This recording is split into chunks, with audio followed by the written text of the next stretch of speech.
Trên phố và nhà họ Tôn đều bị trộm sạch sành xanh. Tôn Kiến Quốc tức không chịu nổi bèn đi báo cảnh sát. Cảnh sát đến tận nơi điều tra nhưng không có một chút manh mối nào. Sau khi cơn mưa lớn tạnh hẳn, Tôn Kiến Quốc chạy đi tìm trưởng thôn. Vừa nghe hỏi, sắc mặt trưởng thôn cũng chẳng mấy tốt đẹp. Đồ của ông mất vào tối hôm qua.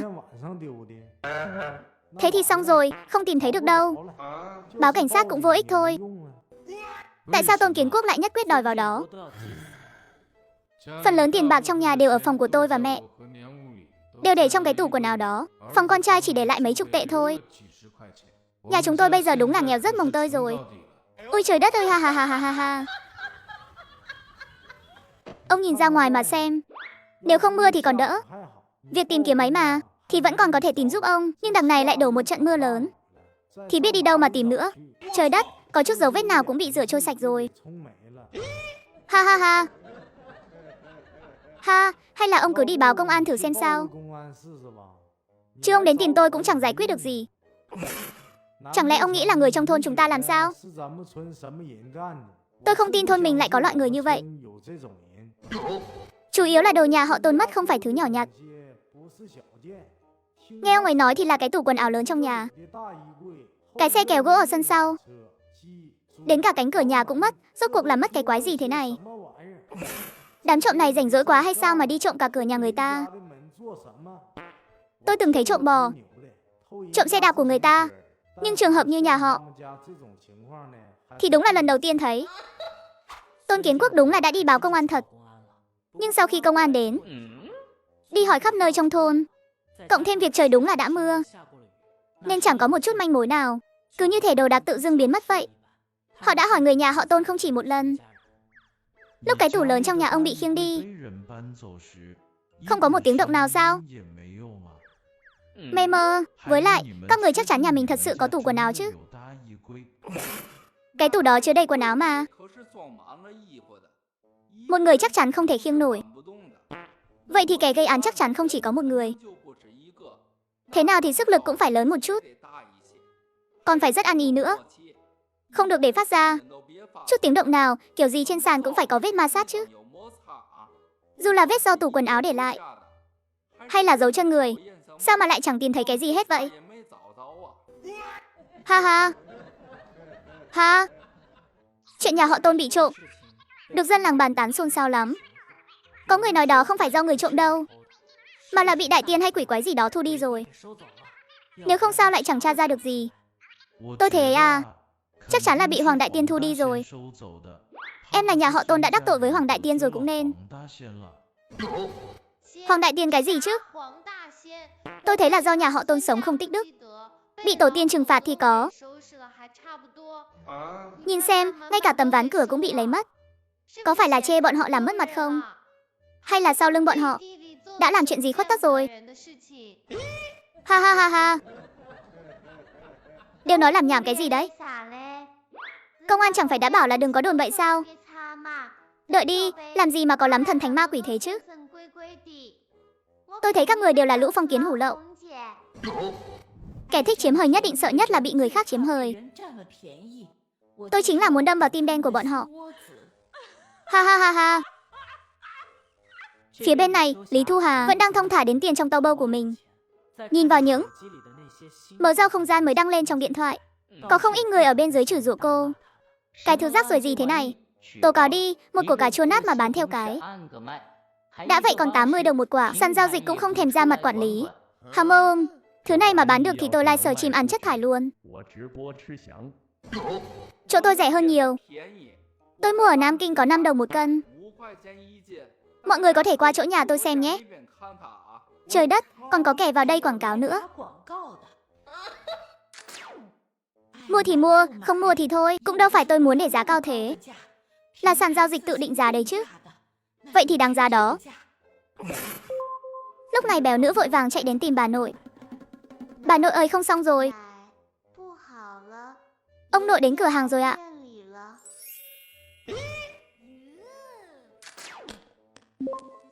Cái gì? Cháu nói Vương Đức Phát hả? Vương Đức Phát sao lại chạy đến cửa hàng của chúng ta chứ? Chẳng phải ông ta sống ở trên thành phố rồi sao? Lão già này đưa người vợ hiện tại đến cửa hàng của vợ cũ, Định bán cháu gái mình thì bị vợ cũ phát hiện, bèn hất thẳng đồ ăn vào mặt bọn họ. Lý Thu Hà và béo nữ đã đến cửa hàng. Nhìn thấy Vương Đức Phát và Mao Phương Phương đang ngồi trong quán. Trên đầu Vương Đức Phát còn quấn băng gạc. Nhìn cái dáng vẻ đó chắc là bị đánh rồi đây. Thật là khách quý hiếm nha. Biết chúng tôi mở tiệm ở đây. Sao các người còn dám vác cái mặt dày đó đến đây hả? Ba già này sao nhìn như còn trẻ ra vậy nhỉ? Da rẻ trắng trèo hẳn ra. Quần áo mặc trên người cũng khác hẳn luôn.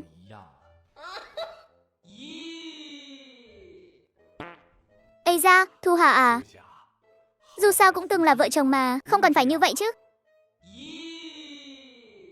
Lý Thu Hà nhìn bộ dạng đó của Vương Đức Phát, trong lòng đầy sự chán ghét. Ở đây chúng tôi chỉ tiếp khách, không tiếp hạng người tồi tệ. Đến từ đâu thì mau đi về đó cho tôi. Ha ha ha ha. Này, sao bà nói năng khó nghe quá vậy hả? Tôi là ông nội của béo nữ. Tôi đến tiệm của con trai mình ăn bữa cơm thì có sao đâu. Thật là, hừ. Con trai, Vương Long mới là con trai ruột của ông chứ. Cái đầu này của ông bị người ta đánh cho tóc ra. Không phải là do Vương Long làm đấy chứ. Ha ha ha ha. Ây da, chuyện cũ rồi thì đừng nhắc lại nữa. Bây giờ tôi quay về là để thăm mọi người thôi. Thu Hà, chuyện đã qua rồi thì thôi đừng nhắc tới. Chúng ta giờ chung sống hòa thuận với nhau không tốt sao? Dù sao thì bà cũng đã ly hôn với ông Vương rồi mà. Chúng tôi cũng chỉ đến để ăn bữa cơm thôi. Cũng là nghe người ở bệnh viện nói cơm canh nhà bà nấu ngon lắm. Cũng đúng, việc làm ăn mà, tội gì không làm. Có điều các người muốn ăn cơm thì phải đưa tiền trước. Nếu không thì tiến khách. Tôi còn lạ gì cái thái độ đó của Vương Đức Phát ông ta nữa. Chẳng phải là định đến ăn không sao? Đã có lần đầu tiên thì sau này không chừng sẽ có vô số lần nữa đấy. Lý Thu Hà kia, người tôi đang ăn cùng là cha của con trai tôi. Liên quan gì đến bà chứ? À Mai, mau mang cầm nước lên cho cha, thật là phiền phức. Cha, ông đúng là cha của chúng con. Nhưng quán ăn này là của mẹ mới là người quyết định.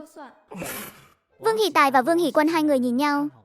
Người này nhìn người kia, tất cả đều đẩy vấn đề sang cho mẹ. Mẹ mừng, tốt lắm. Hai cái thằng, danh con này, giờ đến cả cha đẻ mình mà các anh cũng không nhận nữa à? Bây giờ ông mới biết đó là con trai ông sao? Chẳng phải ông đem tiền đi nuôi Vương Long, Vương Hổ rồi sao? Tin chúng mà đòi chứ. Ông nhìn xem Vương Long nhà người ta ở nhà gì. Rồi ông nhìn lại ba đứa con trai của ông đi. Nhà cửa vẫn còn ở nông thôn kìa. Đến chỗ này cũng chỉ là đi thuê thôi. Nếu ông thật sự muốn làm người cha này thì chi bằng bỏ ra 2-3 ngàn tệ, giúp con trai ông mua được cái sân này đi. Chúng tôi muốn 2 món thức ăn, 4 cái bánh bao, bao nhiêu tiền? Lý Thu Hà thấy Mao Phương Phương đột nhiên thái độ tốt như vậy, liền cảm thấy có vấn đề. Nhưng người ta đã muốn trả tiền thì bà cứ coi như là làm ăn thôi. 1 đồng tư. Lý Thu Hà thấy Mao Phương Phương đưa tiền liền trực tiếp thu lấy. Bảo Tôn Á Mai dọn món lên cho bọn họ, rồi định đi vào trong phòng, nhưng không ngờ lại bị Mao Phương Phương kéo lại. Này Thu Hà, có chuyện này muốn bàn bạc với cô. Đúng. Là chuyện tốt đấy. Mọi người nói đi. Chuyện là thế này, ở trên thành phố có một gia đình muốn cưới vợ cho con trai. Xính lệ đưa 2.000 tệ. Chúng tôi đang tính làm mai mối chuyện này cho béo nữ. Cô thấy sao? 2.000 tệ lận đấy. Nhưng 2.000 tệ đó, sau khi nhận được tiền rồi, nhà mình chia mỗi bên một nửa chẳng phải tốt sao? 1.000 tệ lận đó chẳng phải đủ để mua một căn nhà cho nhà con cả sao? Đúng vậy. Lý Thu Hà ham tiền như thế, bà ta chắc chắn sẽ đồng ý thôi mà, ha ha. Ông coi tôi là kẻ ngốc à? Nhà ai cưới vợ mà tốn tới 2.000 chứ? Lý Thu Hà cảm thấy có gì đó rất không ổn, liền vội vàng nhìn vào lòng bàn tay phải. Nhưng lúc này tình tiết chuyện đang ở giai đoạn then chốt. Ôi mẹ ơi, ha ha ha ha ha. Hả, dù nói thế nào đi nữa, tên Vương Đức Phát này tuyệt đối không có ý đồ tốt đẹp gì. Rốt cuộc là chuyện gì? Tôi không tin đâu. Nhà ai mà làm kẻ khờ bỏ tiền ra cưới vợ cho con trai mà bỏ ra được tới 2.000 chứ? Không lẽ là một tên ngốc sao? À ha, người ta có điều kiện đó sao? Có điều người ta muốn lấy một ít tóc của béo nữ trước. Cùng với ngày tháng năm sinh của con bé, tôi quên mất ngày tháng năm sinh của nó rồi. Đến sinh nhật con trai mình tôi còn chẳng nhớ. Huống hồ gì là một đứa cháu gái vô dụng chứ. Anh ha, lại còn đòi cả ngày tháng năm sinh. Mê mơ, cái này không ổn rồi. Tôi nói cho mấy người biết, những chuyện thất đức mà làm thì sẽ bị trời đánh thánh đâm đấy. Chuyện này còn gì mà không hiểu nữa. Đây chẳng phải là muốn bán béo nữ cho người trước để làm đám cưới mà sao? Tên Vương Đức Phát này đúng là lòng lăng dạ thú mà. Lúc này Tôn Á Mai đã bưng cơm canh đi tới. Lý Thu Hà sau khi hiểu rõ những chuyện này, cơn giận bốc lên ngùn ngụt, liền bưng thẳng mâm cơm đó, cười tươi đi đến trước mặt Vương Đức Phát và Mao Phương Phương, rồi nhắm thẳng vào đầu của hai người bọn họ, mỗi bên một cái mà đập xuống. Ha ha ha ha ha. Tiếp tập trước, Vương Đức Phát giận theo người vợ hiện tại, đến để bàn chuyện gả cháu gái. Kết quả bị vợ cũ đập cả mâm cơm vào mặt. Con dâu cả tức giận lôi Mao Phương Phương ra ngoài đánh cho một trận. Trên đầu Vương Đức Phát vốn đã có vết thương, cú này càng làm nó nặng thêm. Thu Yến, bà điên rồi sao? Vương Đức Phát, đồ xúc sinh tâm đen phổi nát kia. Xem tôi có đánh chết ông không? Ông làm cái gì thế? Cút ra. Bà bị điên rồi phải không? Đồ già không chót này. Bà dám đánh tôi à? Này, bà làm cái gì thế? Ha ha ha ha ha ha. Hỷ Tài, chuyện hôm nay nhất định phải có lời giải thích. Vương Đức Phát, ông lại dám bán cả cháu nội ruột của mình sao? Ông còn là người không? Ông nỡ lòng nào bán béo nữa chứ?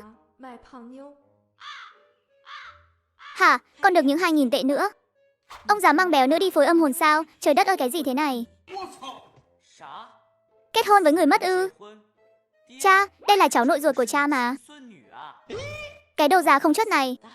Có chuyện tốt lành gì mà ông ta nghĩ đến nhà mình được? Còn 2.000 tệ nữa. Ông 1.000, tôi 1.000. Vương Hỷ Tài, nếu anh còn là một người cha thì đi báo cảnh sát ngay đi. Bắt hai cái thứ mặt dày không biết xấu hổ này lại. Vương Hỷ Tài tức giận nắm chặt hai tay. Anh ta chỉ muốn lao vào đấm Vương Đức Phát một trận. Các người đừng có nói bậy. Phối âm hồn gì chứ? Đừng nghe mẹ anh nói bậy. Không hề có chuyện đó. Ánh mắt Vương Đức Phát né tránh. Mao Phương Phương cũng sợ bị đánh, bèn trốn ngay sau lưng Vương Đức Phát. Không phải anh nói bà ta không thích cháu gái, chỉ thích cháu trai thôi sao? Trời đất, tôi phi, Mao Phương Phương, chẳng phải bà cũng có cháu gái sao? Hôn sự tốt như vậy sao bà không để nó đi gả đi? Bà nói bậy bạ cái gì thế? Béo nữ làm sao so được với Bân Bân nhà tôi? Bân Bân nhà tôi là bảo bối, sao có thể đi phối âm hồn được? Có phối thì cũng chỉ béo nữ mới hợp thôi. Bà,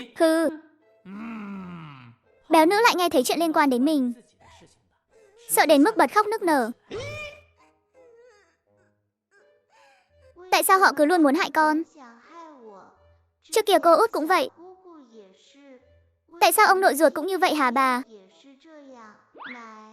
Con không muốn kết hôn với người mất đâu.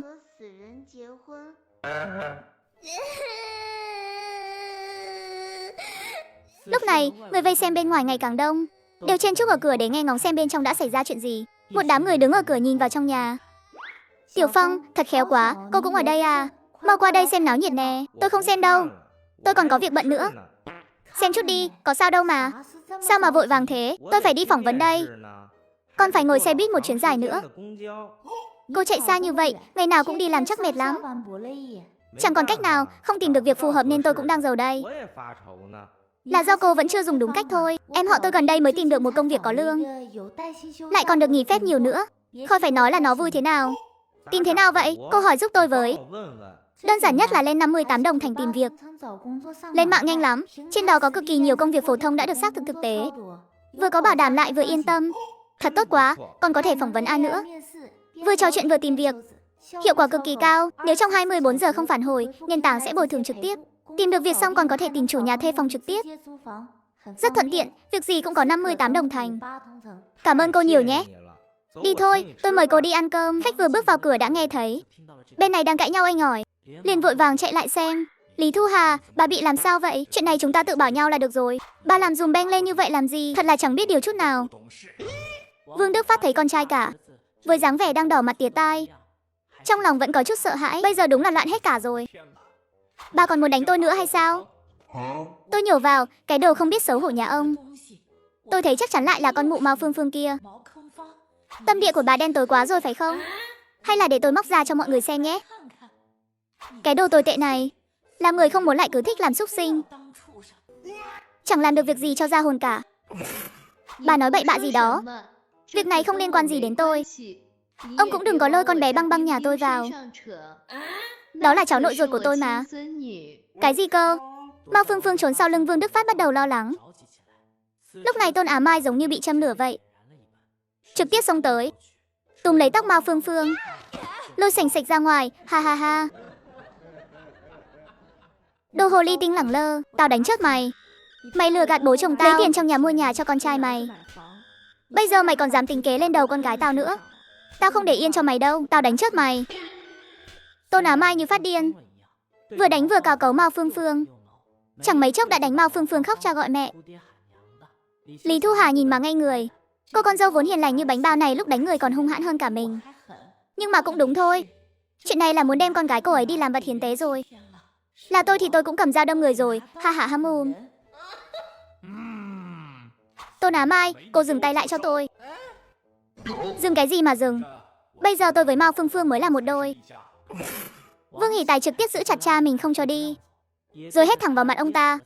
Ông có còn là cha tôi nữa không? Sao tôi lại có người cha như ông cơ chứ? Người ta đều biết là không được tính kế với cháu nội ruột của mình. Ông thì hay rồi, đẩy chính cháu nội ruột của mình ra ngoài. Sau này chúng ta đoạn tuyệt quan hệ cha con. Ông không còn là cha tôi nữa. Bé Nư cũng không có người ông nội như ông. Sau này ông còn dám đến đây nữa, tôi sẽ đánh ông thật đấy. Ha ha ha. Đúng, anh cả nói đúng lắm. Sau này ông không còn là cha chúng tôi nữa. Chưa từng thấy ai làm cha như ông. Lấy tiền của mình đi mua nhà cho con trai nhà người ta không nói, bây giờ còn đem cả cháu nội ruột của mình đi kiếm tiền từ cái đám cưới ma này. Không sợ bị trời đánh chót hay sao? Tôi nói cho ông biết, nhà chúng tôi bất kể đứa nhỏ nào xảy ra chuyện, chúng tôi sẽ báo cảnh sát bắt ông, chính là bắt ông đấy.